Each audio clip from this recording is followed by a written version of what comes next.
Hello, welcome to the self-learning podcast by Dr. Sushma Singh. Let us start discussion on Unit 10, Power, Functional Perspective. And our topic is Polity as a Subsystem. Now we shall turn to the analysis of polity as a subsystem of society. Such academic exercises have their parallel in India. When we study caste in India, we also refer to subcastes and are reminded of G.S. Gurye's famous statement, subcaste is the real caste. Later, Indian and American sociologists began using the indigenous term jati to refer to subcastes. Our main concern here is how a system and a subsystem are analyzed at a general level. Does the subsystem behave like a system? Parsons and Smeltzer agree, say yes. Thus, economy is a subsystem, polity is a subsystem. They act that way. What does this mean? We shall see next.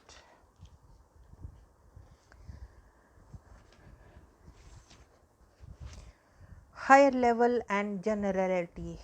Political complex diagram. A means regulation, G mean goal specification authority, L mean values organizational effectiveness, and I mean primary norms leadership. Each of the four reveals internal characteristics of a subsystem. For example, authority in second cell G. Lower level and generality is called authority. Allocation of budgetary resources, allocation of organizational responsibilities, valuation of control of membership contributions, general powers of making bonding decisions. The other three regulations, leadership and valuation, are similarly grouped in other diagrams by Parsons. A subsystem reproduces the characteristics of a system and acquires its property. We have referred to the case of a caste. Likewise, in a family cycle, a joint family gets the shape of several nuclear families on the death of a father, as his 2 or 4 sons set up their own units. Later they beget sons who get married, and the household again becomes a joint, and addition of children confirms if further. The sons of one generation become parents in the next and grandparents for the third generation. Such tendencies are seen in plenty in rural areas. In the process of growth of an economy, a company or a bank may set up a branch office, which soon acquires the status of a full unit. In the educational sphere in Punjab and neighboring states, when a university opens in a new campus, for all purposes it becomes an autonomous unit. In the sphere of polity, we see a federal government, many state governments, and a few union territories. All of them are cases of representative governments with some differences in power distribution. Next, steps through decentralization carry forward this pattern to district panchayat samitis and village panchayats. At all these levels, in varying degrees, exercise of power has to be functional for the units concerned, and if the system has to continue, the four requisites have to be attended. To recall the four as AGIL, each political unit has to define its boundaries and get adapted to the external situation. It has its natural and other resources to be used for the common good. The common goals are attained to through the polity. Thus, there are rules of governance that spell out who gets what and how if there is a dispute or a conflict. Problems like anomie, bureaucracy, relative deprivation have been examined in the context of accepted values and alternate means for satisfying them by Martin. The agency for resolving the conflict is activated. Finally, agencies act in accordance with the value patterns of the system. For example, education, health for all as reflection of the rights of all citizens. These functions have to be performed by every subsystem of the polity. In the Indian case, by the central government, the states, Zilla Parishad and municipal governments, the Panchayat Samiti and the Gram Panchayat.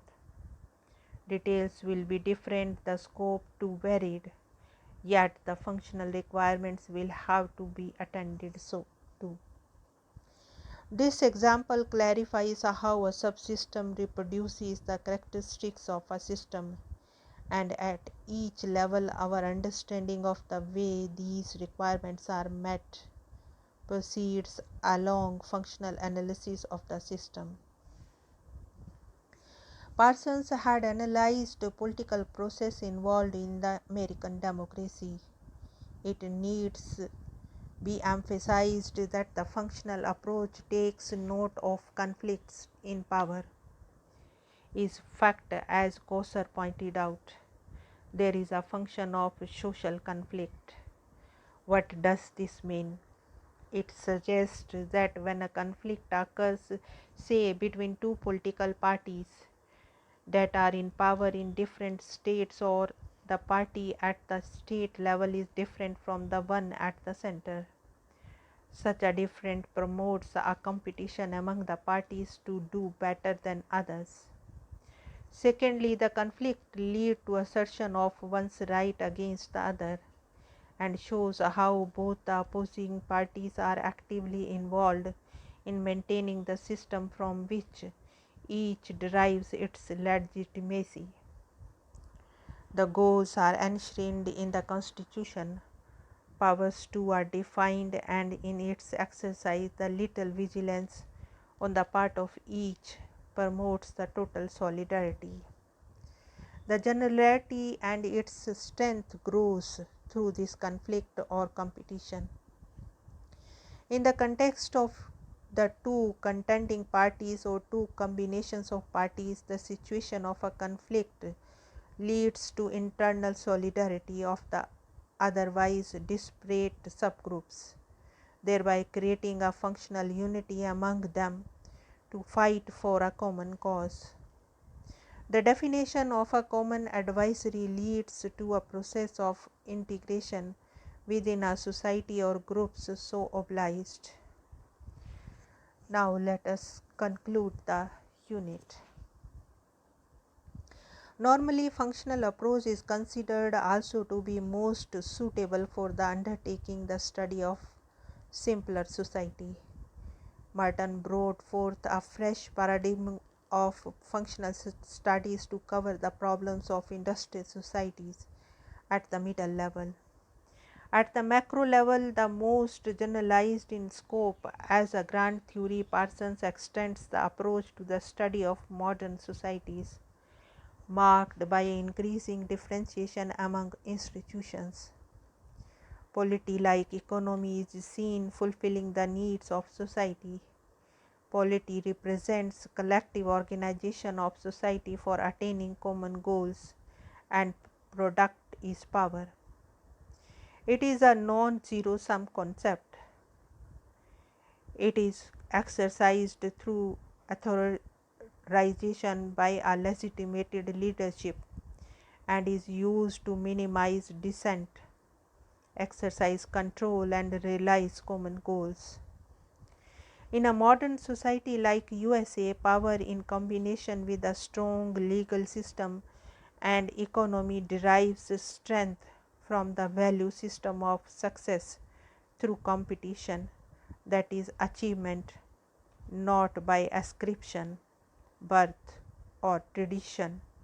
Leadership and authority basically reflect bureaucratic legal processes combined with the bits of charismatic effect, though the office is separated from the individual who holds it.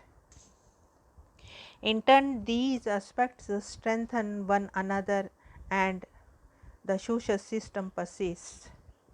Problems arise but are seen in the total system's perspective. Now let us wind up the session and take rest, and we have come to the end of the unit. Thank you very much for engaging yourself with the self-learning podcasts.